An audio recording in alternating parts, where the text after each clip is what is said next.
అనుకున్నది జరగనప్పుడు, అనుకున్నట్టుగా అవ్వనప్పుడు ఈరోజు చాలామంది కృంగిపోయిన పరిస్థితులు ఉన్నారు. కారణం ఏంటంటే నువ్వు అనుకుంది జరగలే.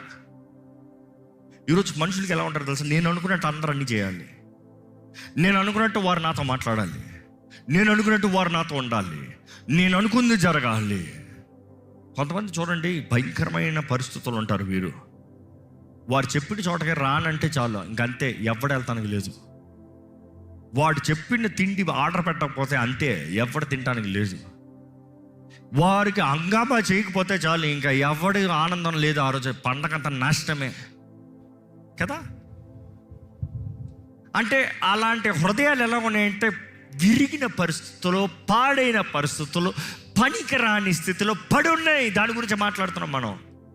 పాడైన జీవితంలో ఈరోజు మిమ్మల్ని అడుగుతున్నా, నువ్వు అనుకుంది జరగాల, దేవా నీ చిత్తము జరగాల.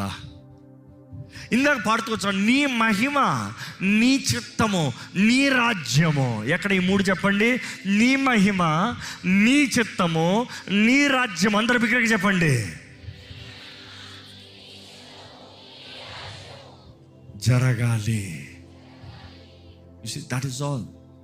ఈరోజు నీ ఆశలు చెప్పొద్దని కాదు, చెప్పు, దేవుని దగ్గర చెప్పు, తెలియజేయడానికి తెలియజేయి. కానీ చివరికి చెప్పు, దేవా నా చిత్తము కాదు నీ చిత్తమే. దేవుని వాక్యం చూసినప్పుడు అంటే అనుకునేది